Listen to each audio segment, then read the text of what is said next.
BJP के राम और जो इस देश के लिए राम है, वो राम क्या अलग हैं? और राम वास्तविकता में किस तरह के हैं, कौन हैं, क्या हैं? देखिए, राम को आप बीजेपी के राम क्यों, सवाल ही नहीं उठता कहने का। राजनीतिक दल से क्या मतलब? राम तो वो हैं जिनके लिए कहा गया है कि जासु अंश उपजय गुण खानी अगणित उमा रमा ब्रह्माणी, अगणित ब्रह्मा विष्णु महेश जिसमें उत्पन्न होते रहते हैं, जिसे आज की डेट में आप कहते हैं ना कि परपीचुअल creation and destruction of universe चलता रहता है, वो ब्रह्म है भगवान। तो उसका तो एक सृष्टि से मतलब नहीं है, एक देश और पार्टी से क्या मतलब, मगर उसको देखने के लिए दृष्टि चाहिए, उसको समझने के लिए दृष्टि चाहिए। जैसे गैलेक्सीज को देखने के लिए टेलीस्कोप चाहिए, ग्रहों को देखने के लिए, गैलेक्सीज को देखने के लिए कौन सा चाहिए? हब्बल टेलीस्कोप चाहिए। अब जेम्स वेब टेलीस्कोप आया है, जब जेम्स वेब टेलीस्कोप जानते क्या है? सैटेलाइट्स में लगे हुए हैं डिफरेंट डिफरेंट कॉर्नर्स के ऊपर, विराट स्तर तक पहुंचिए तो राम क्या है सब समझ में आ जाएगा, किसी को कुछ समझाने की जरूरत नहीं पड़ेगी। क्योंकि मगर वो कैसे समझ में आता है? सोई जानहि जेहि देव जनाई। भगवान जिसको जनाना चाहते हैं वही जान पाता है, और जब जान जाता है तो क्या होता है? पहली लाइन है सोई जानहि जेहि देव जनाई, जानहि तुम ही हुई जाई। जैसे ही आपको जान जाता है तो वो ब्रह्म में लीन हो जाता है।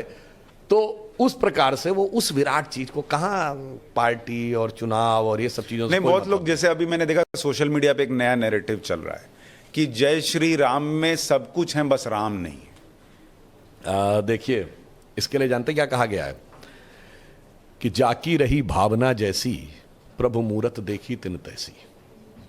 जिसके मन में ही राम नहीं है उसको सामने राम क्या दिखेंगे? मैंने क्या कहा? हरि व्यापक सर्वत्र समाना, प्रेम ते प्रकट होए मैं जाना। अब भाई जब आपके पास प्रेम ही नहीं है तो प्रभु आपको कैसे दिखेंगे? अब इसके लिए मैं एक और भी बात बता दें, संस्कृत का एक श्लोक है, यस्य नास्ति स्वयं प्रज्ञा, जिसके पास अपनी प्रज्ञा ना हो, अपनी बुद्धि खो गई हो, शास्त्रम तस्य करोति किम, कितनी बढ़िया बढ़िया पुस्तकें उसको दिखा दीजिए कुछ नहीं समझ पाएगा।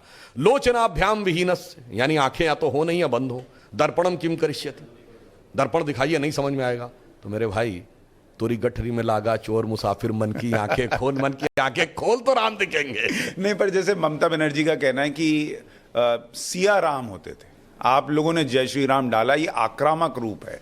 या जैसे मैंने कई बार बीच में देखा, लोग ये भी कहते हैं कि हनुमान जी की आजकल एक फोटो लगती है, थोड़ी आक्रामक दिखते हैं। आप लोग राम हनुमान सबको आक्रामक, थोड़ा हिंसक दिखा। नहीं, देखिए, उन लोगों को वो लगता है जो शांति के कबूतर उड़ाते उड़ाते उन्होंने भारत के हाथों के तोते उड़वा दिए थे अपने जमाने में। इन लोगों को भगवान राम और हनुमान जी में नहीं, इनको तो संसद भवन के ऊपर लगे शेर भी आक्रामक नजर आ रहे थे। याद है, सुप्रीम कोर्ट चले गए थे क्योंकि इनको शेर भी बिल्ली जैसे चाहिए, भीगी बिल्ली जैसे। जैसा कि 2014 से पहले अटल जी का दौर छोड़ दें तो 67 साल में लगभग 60 साल भारत रहा। भैया, मोहल्ले की लड़ाई से लेके और दुनिया की लड़ाई तक हमेशा कमजोर और छोटा कहता है कि बड़ा और ताकतवर हमें सता रहा है।